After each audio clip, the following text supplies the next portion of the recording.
Hallo, mein Name ist Thomas Metzler aus Ebste, Frankenthal, vom Theater Alte Werkstatt in Frankenthal. Und was kann man machen, wo man viel daheim hockt? Saufen. Aber in Maßen.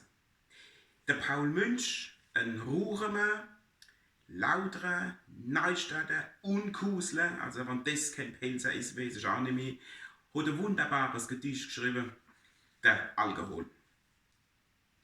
Seid ihr bereit? Ich auch.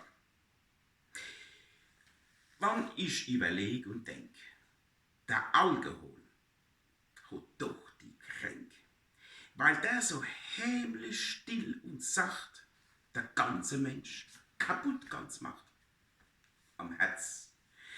Da fängt es meistens an. Da kriegt man Herzverfettung dran. Dann fährt er im Gehirn rum und macht ein wie ein Ochsotu. Dann krabbelt er so allgemach im Leibe rum ans Annersach.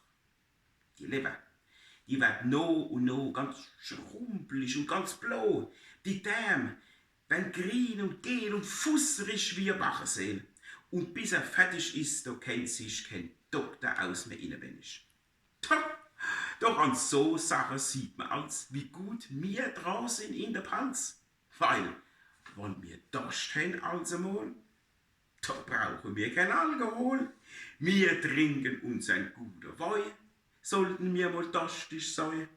Und ist der Durst grad groß genug, da werden schon ein Bier getrunken. Und als ein Schnäpsel zwischendrin, das halt ein Frisch, das halt ein Munner.